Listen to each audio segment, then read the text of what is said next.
Pour attaquer spirituellement, j'aimerais te donner 4 passages bibliques très puissants qui te permettront de pouvoir vaincre l'ennemi. 4 passages très puissants. Reste jusqu'à la fin parce que le 4e est vraiment une bombe spirituelle. Ces 4 passages te permettront de vaincre l'ennemi avec des déclarations bibliques, avec de la force spirituelle que dégagent ces passages bibliques. Chapitre 54, verset 17, il est dit que toute âme forgée contre toi sera nulle et sans effet.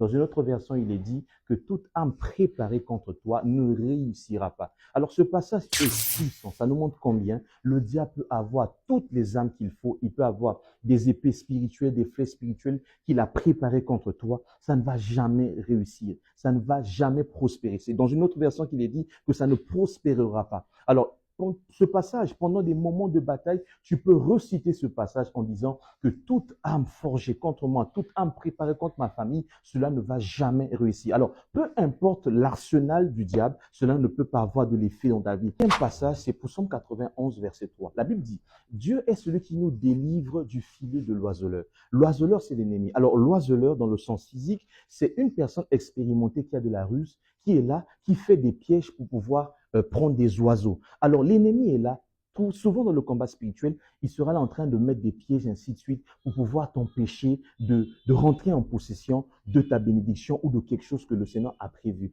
À un moment dans ta vie, tu as comme l'impression que malgré les efforts que tu es en train de faire, c'est comme si tu n'avances pas. Parce que le filet de l'oiseleur est là qui t'empêche de pouvoir avancer. Alors quand tu sens que les choses ne vont pas bien, tu sens que malgré les efforts que tu es en train de faire, tu tournes autour des mêmes choses, tu prends ce passage, tu es en train de prier, tu dis, tout filet satanique, tout filet contre moi, le Seigneur me délivre. Et concernant les attaques territoriales ou des oppressions territoriales, tu arrives dans un certain secteur, dans une parcelle, dans une maison ou dans un lieu de travail où tu as des attaques, où tu sens qu'il y a des oppressions territoriales. Alors, la Bible dit dans Josué chapitre 1 au verset 3, c'est un passage très puissant, le Seigneur dit, tout lieu où foulera la plante de tes pieds, je te le donne en possession. Tu peux t'en servir de ce passage pour déclarer partout, peu importe les oppressions territoriales, des oppressions de quartier, de maison, de travail, tu peux prendre ce passage et commencer à prier, à déclarer avec. Tu dis, tout lieu où foulera la plante de mes pieds, je prends possession. Tous les esprits, tu peux commander tous les esprits des eaux, les esprits de la forêt, peu importe,